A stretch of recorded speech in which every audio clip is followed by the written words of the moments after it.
Going to plant seeds. Why am I showing you this? Because you need to know how. It's important that everybody can fire up a garden. Heirloom seeds are the best seeds you can buy, and trust me, they're the only ones you want to get because you can reproduce your garden out of your heirloom seeds. Now, what I've done here is I purchased a monster bag, I hope you can see that, of the Jiffy seed starter. Hope that's, yeah, we can see that, okay. And then get these little cheap pots. Now you want to have yourself your trusty squirt bottle, okay. I usually fill mine with warm water. And you're going to make a mess if you do this inside, but like it's snowing outside and I'm not going there, so anyway. Get these things mostly full, and these are good little starter pots. I'll try and spare them if I can, but chances are I won't be able to. They're only like, you can get 4 of them for about $1. Now, I've already done some basil here in these. And what you want to do, very simply, is kind of poke a couple little holes. Actually do it diagonally. That'll give you a little bit more room. Be a little bit easier to take these puppies out. Now, the cilantro seeds, usually keep them in foil. You saw my trees that I grew out here last year. They were incredible. So drop 1 seed per hole. Just cover that over a little bit. Same thing over here. And this is exactly what I did with the basil. And Nigel. You remember Nigel and basil. And then you should cover these up with a little bit more dirt. I don't have enough in that little container there, but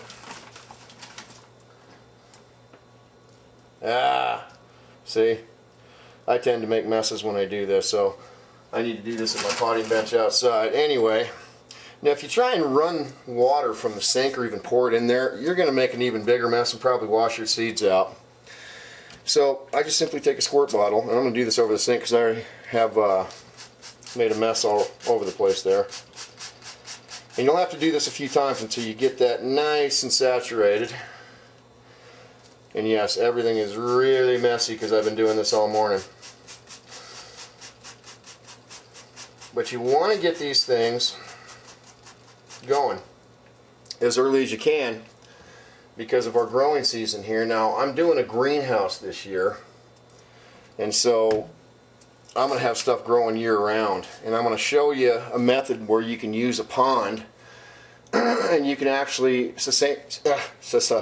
let's try sustain yourself by growing fish. Tilapia will do well here. And you can grow yourself a full supply of vegetables year-round. But let me show you a few plants that I have started. We'll move the camera over there. Okay, so this is one that I started 3 days ago. And these are those little Jiffy pods.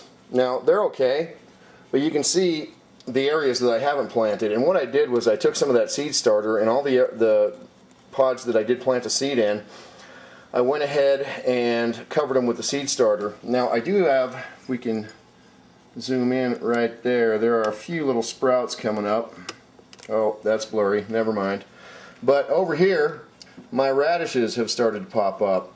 Now, I also spray this down with a water bottle. I'm not really thrilled with these pods, and I'll tell you why. I'm going to back the camera off and switch to the other box here. This was the box that I did last year, but instead of buying the replacement pods, which are rather expensive, I would have spent about $10 to redo this. I went and I just got that starter soil for the seeds. And I've got zucchini already popping up. Right here are my cucumbers, and look at my corn. And this year, I am again going to be shooting squirrels legally. Because they killed all my corn last year. I was very disappointed, but my cucumbers are doing just incredible. This is only after 2 days. I planted this one a day after that other one. So I really don't like those pods. They don't do too well. Now, what I'll do from here is when these get a little bit bigger and they start to outgrow the little terrarium, then I will plant them into the paper pots that I can eventually drop into the ground. And I've got great locations outdoors by the pond that a lot of these will go, and of course in my normal garden, and I will be right back with you.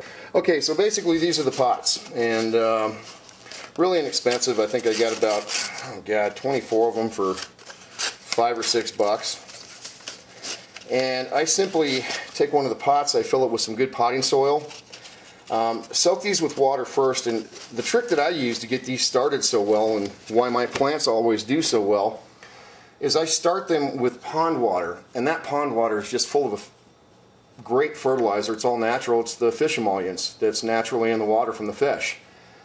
And then I filter this into rock beds and eventually goes back into the pond, filtered and ready to go, healthier for the fish again.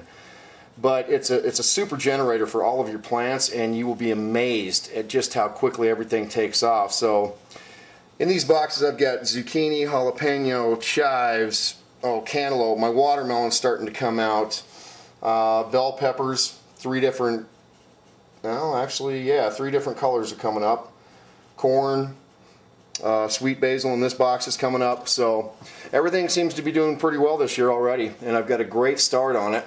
And I'm going to be doing some planter boxes that are actually going to be terrarium type outdoors, and I'll show you how to really do those inexpensively. You can buy kits online, but I don't really recommend it because the material that they're made of is cheap. It tears very easily. You can build yourself a frame very inexpensively, get your plants outdoors really early and keep them protected, and I can show you how to use a little solar heater on each one of these boxes that doesn't cost you hardly anything to put together, and then you'll have it for a lifetime. So I will be back with you. Okay, so I'm back here with you at the sink. I'm going to try and adjust this a little bit. And yes, please do excuse the mess. Been at this all morning. Now this is like a $3 bag of potting soil. I don't need anything really fancy for this. All I'm going to do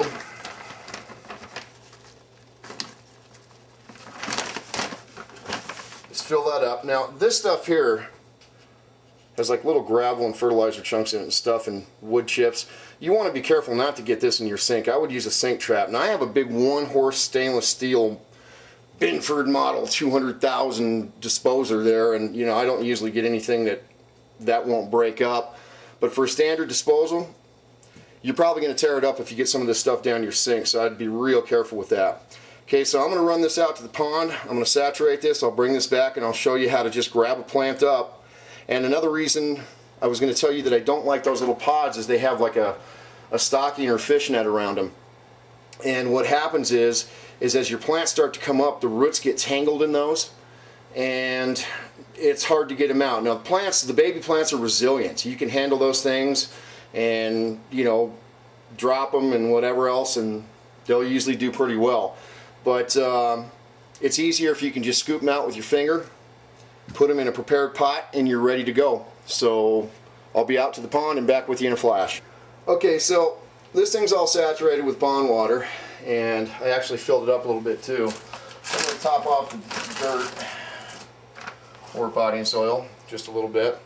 Other thing you're going to want to do, unless you have like one big tray that you can use, is this is the top to a container of Miracle Grow that I actually used on my yard a couple years back, and I used to save those just to set these little pots on so they'd have something to drain into.